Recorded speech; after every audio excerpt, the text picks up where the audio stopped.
Welcome to a Community Partners interview, where we explore the organizations, opportunities, and resources that look to make change in our daily lives.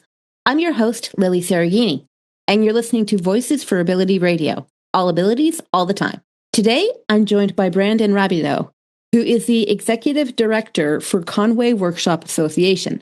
Conway Workshop Association exists to empower individuals with diverse abilities to live full, meaningful, and self-directed lives. They strive to achieve this by creating community, providing opportunities to acquire life and job skills, and fostering entrepreneurship. Thanks for joining us today. I'm very happy to be with you. Thank you. Brandon, could you tell us a little bit more about you and what inspired you to work at Conway?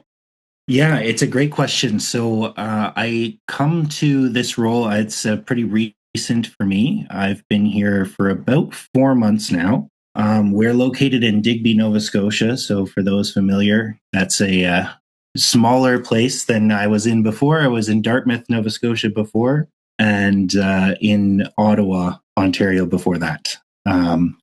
What I did with my time there is accumulate experience working with different nonprofits, but this is my first foray into this particular space. And what I bring is a background in change management and service evolution, and that is going to be a large part of my focus while I'm here. So I was very excited by the opportunity to do something great for the community here. Cool. While doing my research, I saw that you have a couple of programs that you offer. Could you tell us a little bit more about your programs? Yeah, I'd be more than happy to. And what's really interesting is we do have some long-standing programs here, but we are in the middle of some changes that are kind of necessitated by the human rights remedy here in Nova Scotia. And so we have for a long time offered vocational programs to learn job skills, especially in kind of more blue collar work. So we have a large facility here for wood production. We also operate a retail store where our participants come and volunteer and are able to kind of get some experience, get out in the community, and grow their skill set. Those things will continue on, but we're really excited to be expanding into offering more day programming. We've also just hired a full-time job coach whose role will be primarily ascertaining what our clients' goals are and finding community-based supported employment opportunities that align with those goals. So we're very excited to be offering that. We're also going to be launching a hub for supported entrepreneurship. Entrepreneurship is a great way to kind of get that real work experience and to do something meaningful that inspires you. And we're also going to be looking at, that day program piece, which we are going to be working on releasing our first program schedule this fall. And the program design is being done with First Voices consultation, extensive First Voices consultation, so that we're offering the things that are meaningful for the people we serve. First Voices, I assume, meaning the input of the people with whom you are working? Absolutely, yes. Nice. I love that. So while everyone has their own journey through life and we're all individuals, what would a common journey through Conway look like? Yeah, I mean, it's really interesting. In the past, a lot of what we've offered kind of historically was a bit more, shall we say, one size fits all. And what we're really excited about is trying to find those things that foster community and also help explore common interests. So what that could look like is as unique as the individuals who are accessing our services, which is really exciting. Nice. Absolutely. Are there any restrictions to the services at Conway, such as age, caregivers, or family members only, that kind of thing? Sorry, could you repeat that question? You cut out. Sorry. Are there any restrictions to the services at Conway Workshop, such as age, caregivers, or family members only, that kind of thing? No, this is something that is open to all those who are who are interested. So again, in the past, this is something where, we were a bit more, shall we say, closed off. And what we really, really want to focus on is opening ourselves up to community so that we can help empower individuals to participate fully in civic life and in the Digby community. So absolutely, they're open. Nice. That's very good. I mean, you got to be open to the wider community. Otherwise, you're just going to arbitrarily restrict. Exactly. Without using any names, can you share a success story with me? What supports were put into place when someone asked for help? That's a great question. So, for me, again, it's only been about 4 months, but I'm happy to share a recent story. So we have a gentleman who in the past certainly struggled with the offerings that we have. It just was not right for him. And under the old paradigm, I think there was a struggle to find the right fit for him. What can he do with his days? What would be meaningful for him when the kind of handful of offerings that we have are just not suited to him? It's not what he likes to do, and he's not happy there. And we worked with him to find a way forward that works best. And what he does now is he works at the Digby Bargain Bin, which is our thrift store, retail store. He volunteers there almost every day, and he loves working the cash register. And he was not able to do that before because this gentleman is blind. So it was, an easy enough fix. Where the will is just to put Braille in place and to make sure that he has the support he needs to feel comfortable and confident interacting with the public.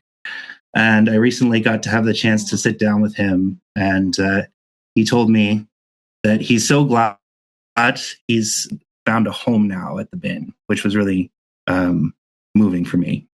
I really like that. I'm visually impaired myself, and sometimes there is problems with accessibility for money. All of the coins do look slightly different to like tangible perception. Mm-hmm. On the bills, by the way, that's not real Braille. That's not real Braille. That's not how you write a Braille number. Mm. But, there's a lack of individuation, obviously, because it's just mass-produced paper product. That's right. But we tend to fold our bills in our wallets in different ways to distinguish one from another, actually. Oh, I did not know that. That's fascinating. Yeah, exactly. I mean, if society says to zig and you can't zig, then you got to find a way to zag. So absolutely. Yeah. Self-adaptive strategies. We love it. There you go. Are there any events coming up for Conway Workshop?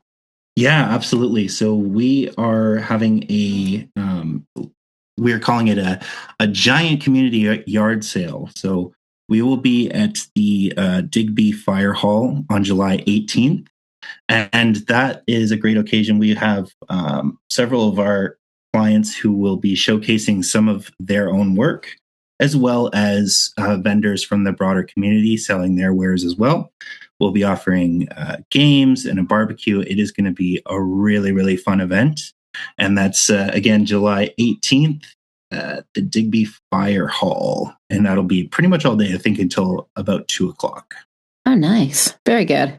What is the one thing that you see happening over and over again to individuals with disabilities that should not be? And how do you think we stop it? It's a really good question. And I think the thing that I have seen happen over and over again is I want to put this properly. I mean, we keep trying to shoehorn people into a couple of different areas or boxes and saying, this is what's on offer. And what you want to do, it can either fit in there or we can't help. And I think that is short-sighted, and I think that is absolutely the wrong approach. It's why I'm so excited about some of the changes that are coming along. We are really recommitting ourselves to empowering our clients to lead the lives that they want to lead and to finding the ways to just help clear some of the barriers so that they can achieve that the best way they can. But the continual need to kind of shoehorn people and say, you must be in one of these categories or else there's no help for you, I think is the thing I've seen too much. Mm-hmm. I agree with you. A lot of the time when it comes to now you have your final diagnosis, so here's the box you belong in, it is just by nature restrictive. That's right. Yeah, absolutely. Yeah, absolutely. Like when I was a kid in elementary school, I was not taught how to read Braille properly. I recycled Braille teachers over and over again. I had at least 4 of them.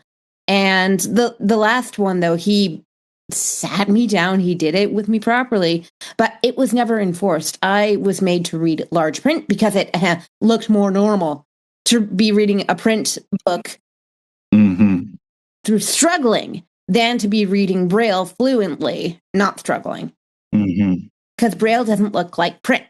Yeah, that's right. That's right. And I didn't get a say in this because I was 10. Yeah, yeah. So, yes. Yeah. and I didn't know how to advocate for myself yet, but that's the whole idea, is to create a atmosphere and a community where people are able to do that for ourselves.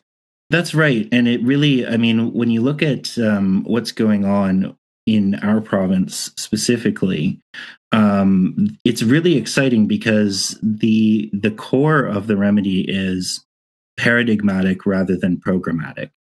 And that just means changing your approach, your outlook, and the culture of the way that you offer service and help empower people. And that cannot be one size fits all, because we're dealing with individuals with individual barriers and with individual hopes, dreams, aspirations, skills, all of those things. And I commend you as well for this show and putting a spotlight on some of the services that are available, because navigation is hard. It is hard to navigate and to advocate because you don't know what you don't know. So kudos to you. Mm-hmm. That can be a major problem in our communities. If we're not given the information, how are we going to know it? Exactly. If someone wanted to become a member or a volunteer with Conway Workshop, what is the process for joining? That's a great question. So the very first thing to do would be just to reach out so that we can have a one-on-one conversation with you and see what you hope to achieve and how we can help you how we can help you achieve what it is you'd like to achieve here. So you can reach us simply by calling. We're at 902-245-5391. You can send us an email at admin@conwayworkshop.com, or you can walk in. Those are the best ways to get a hold of us so that we can do that first step, which is just an assessment. Where are you at and what is it you'd like to achieve? If you're interested in volunteering with us as well, there's a background check process and all of those good things, but those are things we can help you navigate as well. Very nice. What is the one thing that everybody needs to know about Conway Workshop Association? Conway Workshop Association has been in Digby since the 70s. It's been here for a long time, and it has a long history. And we are rooted in that core mission of serving the community that we serve. But we are absolutely committed to to not being committed to one way of doing things. So I would say, if you are interested, follow along with us, because you're going to see that there's a lot of change going on here, and it's all for the better. For sure. You answer that question, I'm like, ooh, I wasn't even born for another 20 years, right? So, I mean, with That's right. With evolution comes staying power, which is why you've been around for so long. Yes. Well done. Thank you. I mean, again, the last 4 months are the only ones I can lay claim to. Oh, well, that's fine. You're doing your best. if listeners are looking for more information, how can they reach out to you? So some of the ways that I listed out before are good ways to contact us. We're really active on Facebook, and I think that's CWA Digby, Conway Workshop Association Digby, CWA. You can also check out our website, which is conwayworkshop.com. Perfect. Thank you very much for your time today, Brandon. Thank you so much for chatting with me. I appreciate it. Absolutely. You've been listening to a Community Partners interview on Voices for Ability Radio. I'm your host, Lilly Cereghini. And remember, folks, stick together because we are all in this together.